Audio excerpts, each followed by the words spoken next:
എല്ലാ കൂട്ടുകാർക്കും സാമൂഹ്യശാസ്ത്രത്തിലെ പുതിയൊരു ക്ലാസ്സിലേക്ക് സ്വാഗതം.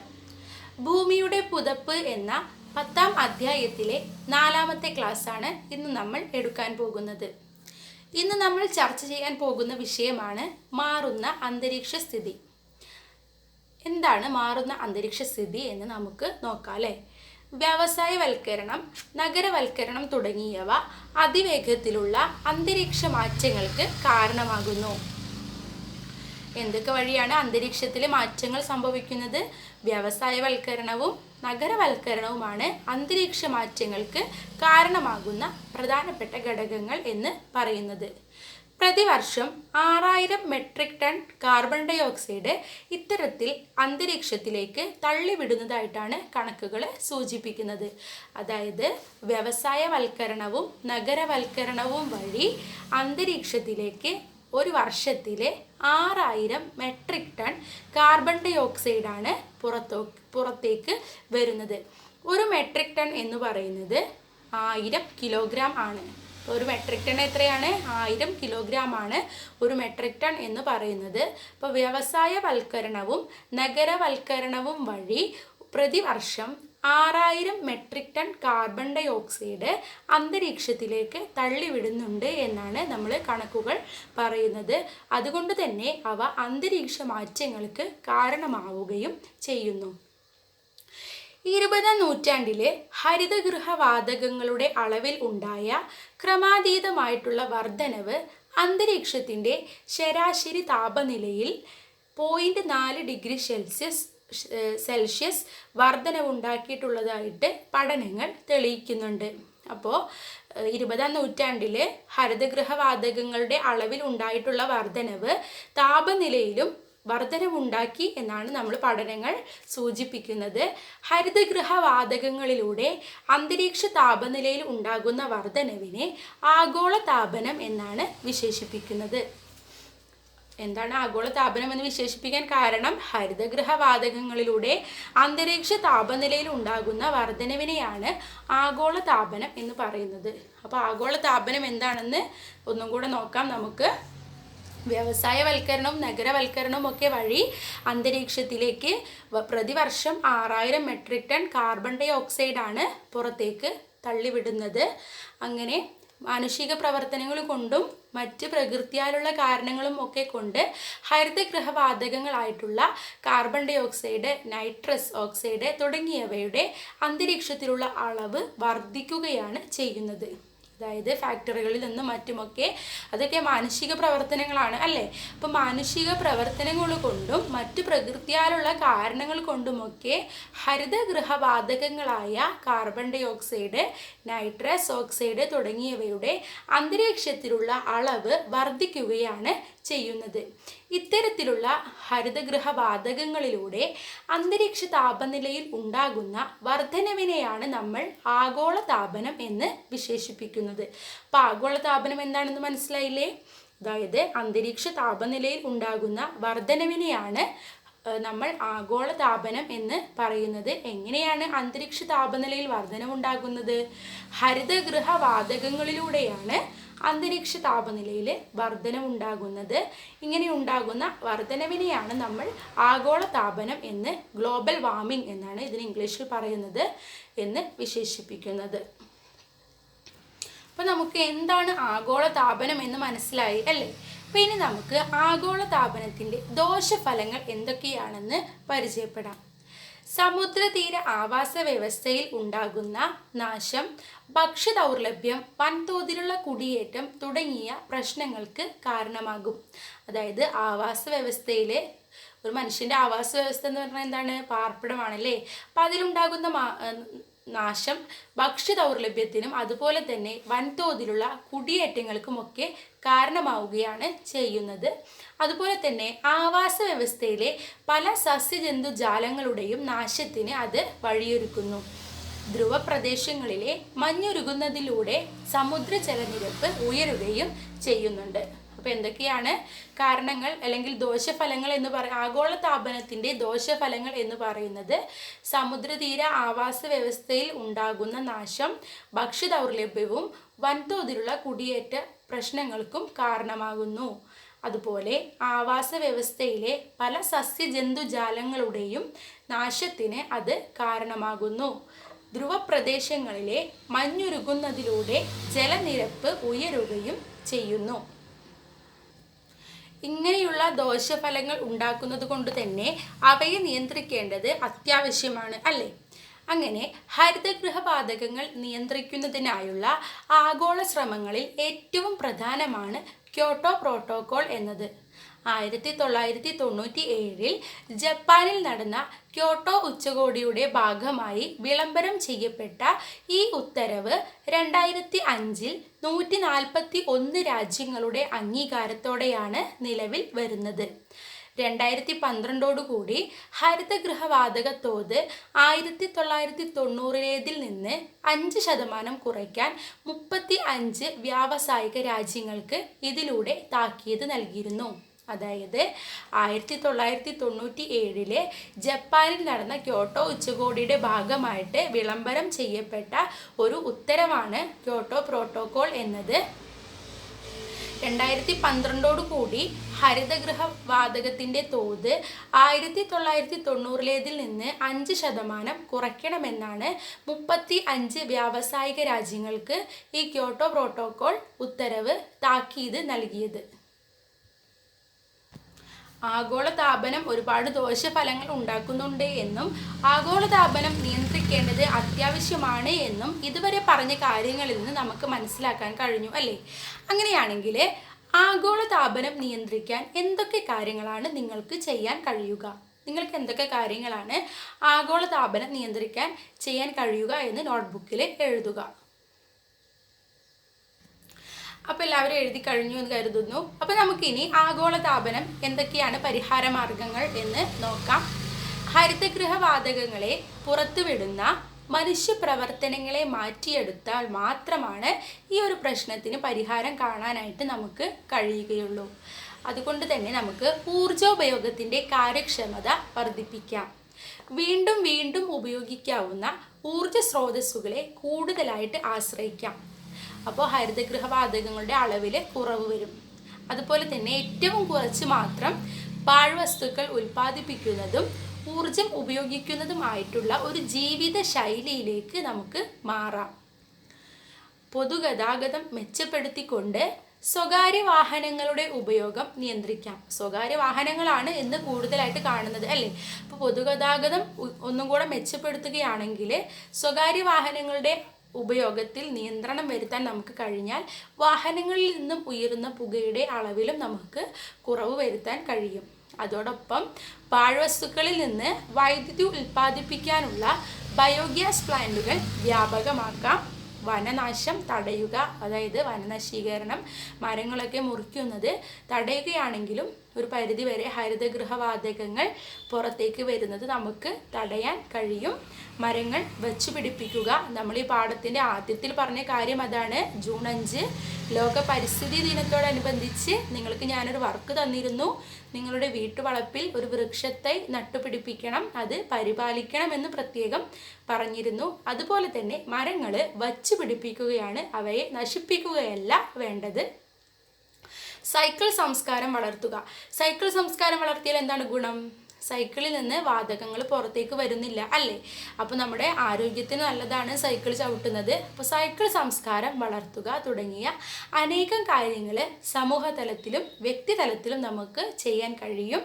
രാഷ്ട്രങ്ങളുടെയും ജനങ്ങളുടെയും കൂട്ടായ ഒരു ശ്രമം കൊണ്ട് മാത്രമാണ് ഈ പ്രശ്നത്തിന് ഒട്ടെങ്കിലും പരിഹാരം കണ്ടെത്താനാവുകയുള്ളൂ. ഒരു വ്യക്തി ഒറ്റയ്ക്ക് വിചാരിച്ചത് കൊണ്ട് മാത്രം ഈ ലോകം നന്നാവാൻ പോകുന്നില്ല. ഈ രാഷ്ട്രങ്ങളെല്ലാം ജനങ്ങളും കൂട്ടായി പരിശ്രമിച്ചാൽ മാത്രമാണ് നമുക്ക് ഒത്തൊരുമിച്ചുകൊണ്ട് ഈ പ്രശ്നത്തിന് ഒരു പരിഹാരം കാണാൻ കഴിയുകയുള്ളൂ.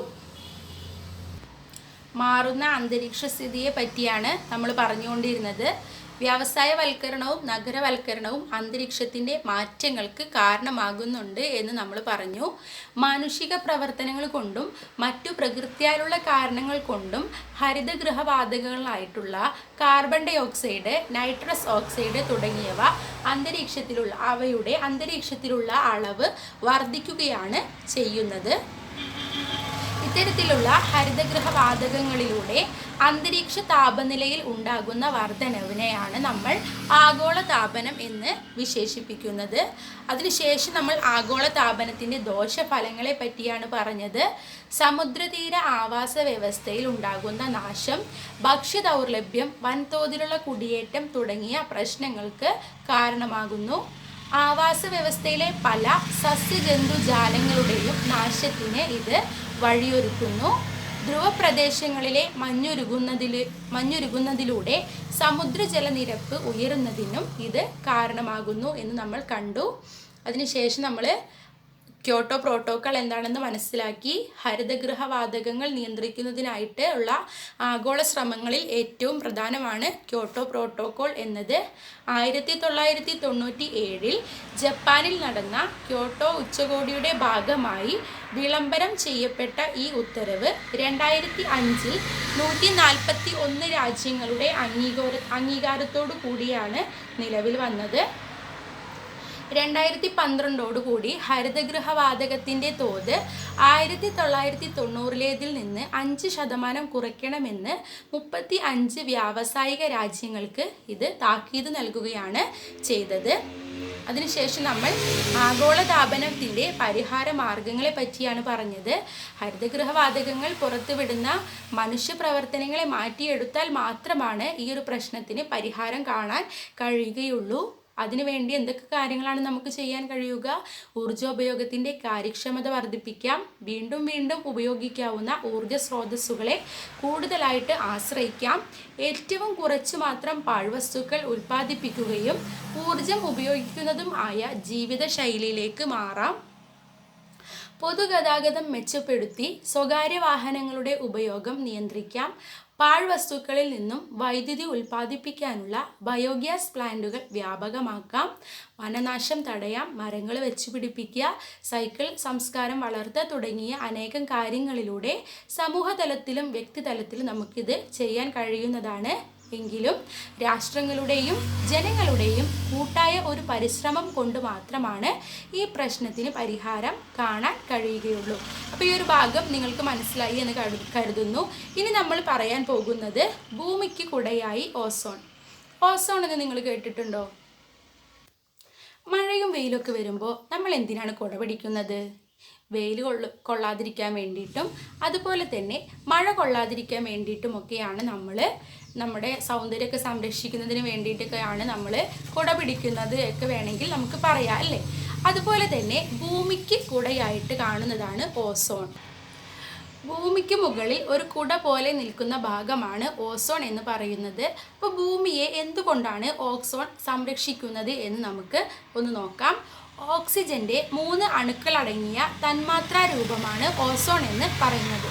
എന്താണ് ഓസോൺ എന്ന് പറയുന്നത്? ഓക്സിജൻ്റെ 3 അണുക്കളടങ്ങിയ തന്മാത്രാ രൂപത്തെയാണ് നമ്മൾ ഓസോൺ എന്ന് പറയുന്നത്. അന്തരീക്ഷത്തിലെ ഉയർന്ന ഭാഗങ്ങളിൽ ഒരു പാളിയായി ഓസോൺ വാതകം കേന്ദ്രീകരിച്ചിരിക്കുന്നതിനാൽ ഇതിനെ ഓസോൺ പാളി എന്ന് പറയുന്നു. എന്താണ് ഓസോൺ പാളി?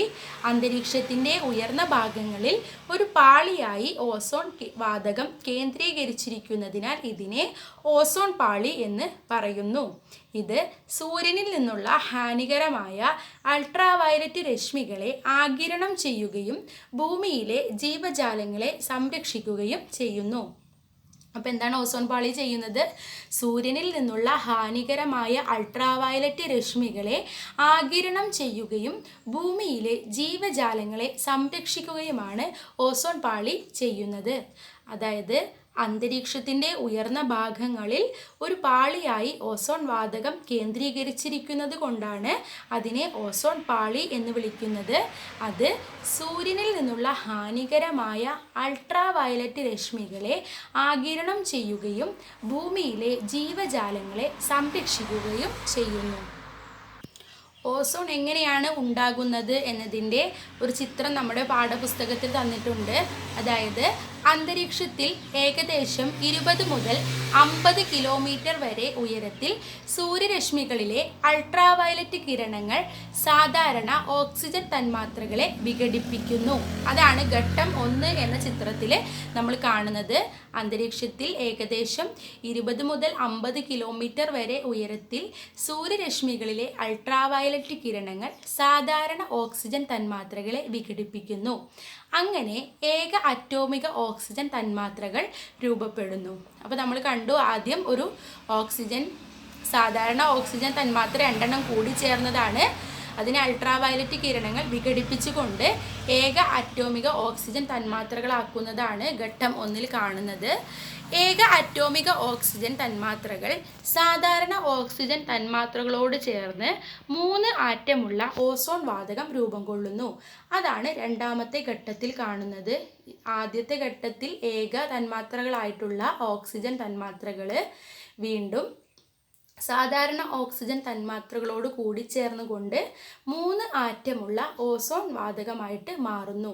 ഈ പ്രക്രിയ ഓസോണീകരണം എന്ന പേരിലാണ് അറിയപ്പെടുന്നത്. ഈ രാസപ്രക്രിയയാണ് നമ്മൾ ഘട്ടം 1, ഘട്ടം 2 എന്നിങ്ങനെ കാണുന്നത്, ചിത്രത്തിൽ കാണേണ്ടത്. ആദ്യത്തേതിലെ സാധാരണ ഓക്സിജൻ തന്മാത്രകൾ അൾട്രാവയലറ്റ് രശ്മികൾ അതിനെ വിഘടിപ്പിച്ച് ഏക തന്മാത്രകളാക്കി മാറ്റി. ആ ഏക തന്മാത്രകൾ വീണ്ടും സാധാരണ ഓക്സിജൻ തന്മാത്രകളോട് കൂടി ചേർന്ന് 3 ആറ്റമുള്ള വാതകം രൂപപ്പെടുകയാണ് ചെയ്തത്. ഈ വാതകമാണ് ഓസോൺ എന്നായിട്ട് അറിയപ്പെടുന്നത്, ഓസോൺ വാതകം എന്നറിയപ്പെടുന്നത്. ഈ പ്രക്രിയ ഓസോണീകരണം എന്ന പേരിലാണ് അറിയപ്പെടുന്നത്. അപ്പോൾ എന്താണ് ഓസോൺ പാളി എന്നും ഓസോണീകരണം എന്നും നമുക്ക് മനസ്സിലായി അല്ലേ? അപ്പോൾ ഈ സൂര്യനിൽ നിന്ന് വരുന്ന അൾട്രാവയലറ്റ് കിരണങ്ങൾ ഭൂമിയിൽ എന്തൊക്കെ ദോഷഫലങ്ങളാണ് ഉണ്ടാക്കുന്നത് എന്നാണ് ഇനി നമ്മൾ പറയാൻ പോകുന്നത്. തൊലിപ്പുറത്തുണ്ടാകുന്ന ക്യാൻസർ, കാലാവസ്ഥയിലുണ്ടാകുന്ന മാറ്റം, ആഹാര ശൃംഖലയുടെ തകർച്ച, കൃഷിയിലുണ്ടാകുന്ന നാശം, സസ്യവളർച്ച മുരടിക്കൽ, അകാല വാർദ്ധക്യം, അന്ധത തുടങ്ങിയ കാരണങ്ങളൊക്കെ അൾട്രാവയലറ്റ് കിരണങ്ങൾ ഭൂമിയിൽ നേരിട്ട് പതിക്കുന്നതിൻ്റെ ഭാഗമായിട്ട് ഉണ്ടാകുന്ന കാരണങ്ങളാണ്. അപ്പോൾ അത്തരത്തിലുള്ള അൾട്രാവയലറ്റ് രശ്മികളെ സംരക്ഷിച്ച് നിർത്തുന്ന ഒരു കുടയാണ് അല്ലെങ്കിൽ ഒരു പാളിയാണ് ഓസോൺ എന്ന് പറയുന്നത്. അപ്പോൾ എന്തൊക്കെയാണ് ദോഷഫലങ്ങൾ? അകാലമായ വാർദ്ധക്യം ഉണ്ടാകുന്നു, സസ്യങ്ങളുടെ വളർച്ച മുരടിക്കുന്നു, കൃഷിയിൽ നാശം സംഭവിക്കുന്നു, ആഹാര ശൃംഖലയെല്ലാം തകർന്നു പോകുന്നു, കാലാവസ്ഥയിൽ ഒരുപാട് മാറ്റങ്ങൾ വരുന്നു, തൊലിപ്പുറമേ ഉണ്ടാകുന്ന ക്യാൻസറൊക്കെ രൂപപ്പെടുന്നു, അന്ധത അല്ലെങ്കിൽ നിശാതിമിരം തുടങ്ങിയ കാര്യങ്ങളൊക്കെ ഉണ്ടാകുന്നത് ഈ അൾട്രാവയലറ്റ് രശ്മികളെ നേരിട്ട് പതിക്കുന്നത് കൊണ്ട് തന്നെയാണ്. ഫ്രിഡ്ജ്, അതുപോലെ തന്നെ AC, സ്പ്രേ, പെയിൻറ്റുകൾ തുടങ്ങിയിട്ടുള്ള ക്ലോറോ ഫ്ലൂറോ കാർബണുകൾ, ഹാലോൺ എന്നീ വാതകങ്ങളുടെ സ്രോതസ്സുകളാണ്. അതായത് ഫ്രിഡ്ജിൽ നിന്നും AC-യിൽ നിന്നും സ്പ്രേ, അതുപോലെ തന്നെ പെയിൻറ്റ് എന്നിവയിൽ നിന്നൊക്കെ ക്ലോറോ ഫ്ലൂറോ കാർബണുകളും ഹാലോൺ തുടങ്ങിയ വാതകങ്ങളുമൊക്കെ ഉണ്ടാവുന്നുണ്ട്. ഇത്തരത്തിലുള്ള വാതകങ്ങൾക്ക് ദീർഘകാലം അന്തരീക്ഷത്തിൽ മാറ്റമില്ലാതെ നിലനിൽക്കാനുള്ള ശേഷിയുണ്ട്. അതായത് ഇവ ഉയർന്ന വിതാനങ്ങളിലേക്ക് എത്തുന്ന ഈ വാതകങ്ങൾ സൂര്യനിൽ നിന്നുള്ള അൾട്രാവയലറ്റ് കിരണങ്ങൾ വിഘടിച്ചുകൊണ്ട് ക്ലോറിൻ, ബ്രോമിൻ തുടങ്ങിയ വാതകങ്ങളായിട്ട് മാറ്റപ്പെടുന്ന ഒരു പ്രക്രിയയും നമുക്ക് കാണാൻ കഴിയും. ഈ ഓരോ ക്ലോറിൻ ആറ്റത്തിനും 100,000-ഓളം ഓസോൺ തന്മാത്രകൾ വിഘടിപ്പിക്കാൻ ശേഷിയുള്ളതായിട്ട് കണക്കാക്കപ്പെടുന്നുണ്ട്. അതുകൊണ്ട് ബ്രോമിന് ഇതിൻ്റെ 40 മടങ്ങും കഴിയും. അതുകൊണ്ട് തന്നെ ഇപ്രകാരം അന്തരീക്ഷത്തിലെ ഓസോൺ പാളിയിൽ ഉണ്ടാകുന്ന ശോഷണത്തെ ഓസോൺ സുഷിരം, ഓസോൺ ഹോൾ എന്നാണ് അറിയപ്പെടുന്നത്. അതായത് ഫ്രിഡ്ജിൽ നിന്നും AC-യിൽ നിന്നും സ്പ്രേ, പെയിൻറ്റ് തുടങ്ങിയവയുടെ ഉപയോഗത്തിൽ നിന്നുമൊക്കെ ക്ലോറോ ഫ്ലൂറോ കാർബണുകളും ഹാലോൺ തുടങ്ങിയ വാതകങ്ങളുമൊക്കെ ഉണ്ടാകുന്നുണ്ട്. ആ വാതകങ്ങൾക്കെല്ലാം ദീർഘകാലം അന്തരീക്ഷത്തിൽ മാറ്റമില്ലാതെ നിലനിൽക്കാനുള്ള കഴിവുമുണ്ട്. ആ വാതകങ്ങൾ അന്തരീക്ഷത്തിൻ്റെ ഉയർന്ന തലങ്ങളിലേക്ക് അല്ലെങ്കിൽ വിതാനങ്ങളിലേക്ക് എത്തുന്ന ഈ വാതകങ്ങൾ സൂര്യനിൽ നിന്നുള്ള അൾട്രാവയലറ്റ് കിരണങ്ങൾ വിഘടിപ്പിച്ച് ക്ലോറിൻ, ബ്രോമിൻ തുടങ്ങിയ വാതകങ്ങളായിട്ട് മാറ്റപ്പെടും. ഇങ്ങനെ ഈ ക്ലോറിൻ ആറ്റത്തിന് 100,000-ഓളം ഓസോൺ തന്മാത്രകളെ വിഘടിപ്പിക്കാനുള്ള ശേഷിയുണ്ട്. ബ്രോമിന് അതിൻ്റെ 40 മടങ്ങ് ഓസോൺ തന്മാത്രകളെ വിഘടിപ്പിക്കാനുള്ള ശേഷിയുണ്ട്. ഇങ്ങനെ അന്തരീക്ഷത്തിലെ ഓസോൺ പാളിയിൽ ഉണ്ടാകുന്ന ശോഷണത്തെയാണ് ഓസോൺ സുഷിരം സുഷിരം അല്ലെങ്കിൽ ഓസോൺ ഹോൾ എന്ന് വിളിക്കുന്നത്. ഈ ഓസോൺ ശോഷണത്തിന് കാരണമാകുന്ന നിരവധി ഉൽപ്പന്നങ്ങളെ ഘട്ടം ഘട്ടമായി നിരോധിക്കുന്നതിന് വേണ്ടി ഒരു അന്താരാഷ്ട്ര ഉടമ്പടി വരികയുണ്ടായി. അതാണ് മോൺട്രിയൽ പ്രോട്ടോകോൾ എന്ന് പറയുന്നത്. അപ്പോൾ എന്താണ് മോൺട്രിയൽ പ്രോട്ടോകോള്? ഓസോൺ ശോഷണത്തിന് കാരണമാകുന്ന നിരവധി ഉൽപ്പന്നങ്ങളെ ഘട്ടം ഘട്ടമായി നിരോധിക്കുന്നതിനായുള്ള അന്താരാഷ്ട്ര ഉടമ്പടിയാണ് മോൺട്രിയൽ പ്രോട്ടോകോൾ. ഓസോൺ പാളിയുടെ സംരക്ഷണത്തിനായി 1987 വിയന്നയിൽ നടന്ന ഉച്ചകോടിയുടെ ഭാഗമായാണ് ഈ ഉടമ്പടി രൂപപ്പെട്ടത്. 1987 വിയന്നയിൽ നടന്ന ഉച്ചകോടിയുടെ ഭാഗമായിട്ടാണ് മോൺട്രിയൽ പ്രോട്ടോകോൾ എന്ന അന്താരാഷ്ട്ര ഉടമ്പടി ഉണ്ടായത്. ഈ ഉടമ്പടിയുടെ നടപ്പാക്കലിലൂടെ അന്റാർട്ടിക് മുകളിലെ ഓസോൺ പാളിയുടെ ശോഷണം കുറയുന്നതായിട്ട് തെളിഞ്ഞിട്ടുണ്ട്. അപ്പോൾ ഈ മോൺട്രിയൽ പ്രോട്ടോകോൾ എന്താണ് പറയുന്നത്? ഓസോൺ ശോഷണത്തിന് കാരണമാകുന്ന ഉൽപ്പന്നങ്ങളെ ഘട്ടം ഘട്ടമായിട്ട് നിരോധിക്കണമെന്നാണ് മോൺട്രിയൽ പ്രോട്ടോകോൾ എന്ന് പറയുന്നത്. അങ്ങനെ നിരോധിക്കുന്ന ഉൽപ്പന്നങ്ങൾ ഏതൊക്കെയായിരിക്കും?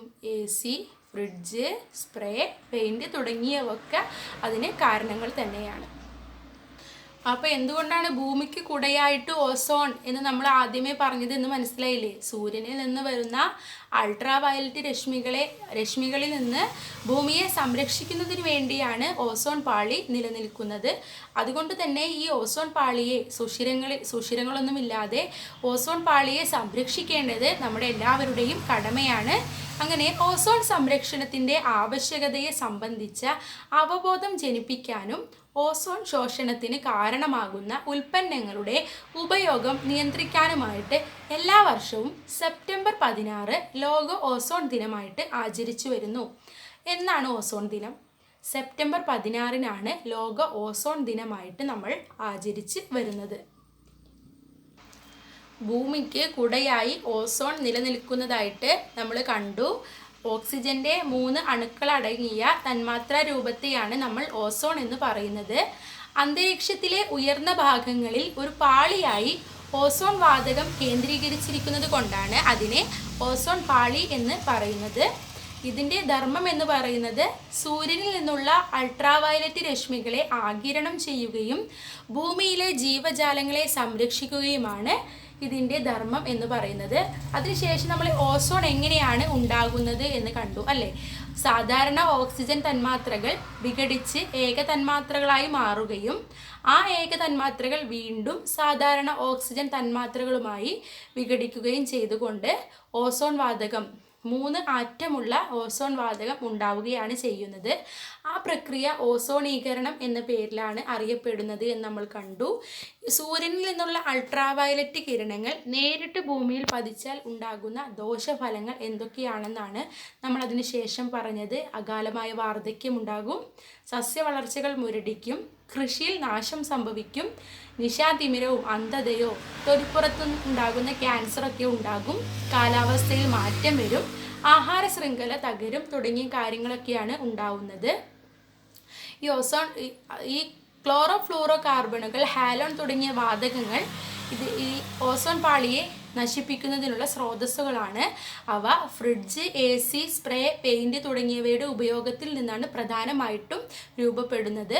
അങ്ങനെ രൂപപ്പെടുന്ന ഹാലോൺ, ക്ലോറോ ഫ്ലൂറോ കാർബണുകൾ തുടങ്ങിയ വാതകങ്ങൾക്ക് ദീർഘകാലം അന്തരീക്ഷത്തിലെ മാറ്റമില്ലാതെ നിലനിൽക്കാനുള്ള ശേഷിയുണ്ട്. അവ ഉയർന്ന വിതാനങ്ങളിലേക്ക് എത്തുന്നത് വഴി സൂര്യനിൽ നിന്നുള്ള അൾട്രാവയലറ്റ് കിരണങ്ങൾ വിഘടിച്ചുകൊണ്ട് ക്ലോറിൻ, ബ്രോമിൻ തുടങ്ങിയ വാതകങ്ങളായിട്ട് മാറപ്പെടും.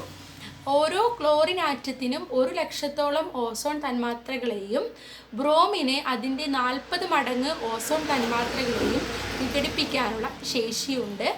ഇപ്രകാരം അന്തരീക്ഷത്തിലെ ഓസോൺ പാളിയിൽ ഉണ്ടാകുന്ന ശോഷണത്തെ ഓസോൺ സുഷിരം എന്നാണ് വിളിക്കുന്നത് എന്നും നമ്മൾ കണ്ടു.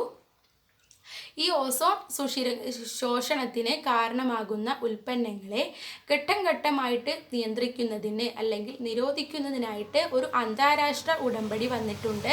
അതാണ് മോൺട്രിയൽ പ്രോട്ടോകോൾ എന്ന് പറയുന്നത്. 1987 വിയന്നയിൽ നടന്ന ഉച്ചകോടിയുടെ ഭാഗമായിട്ടാണ് ഈ ഉടമ്പടി നടപ്പാക്കിയിട്ടുള്ളത്.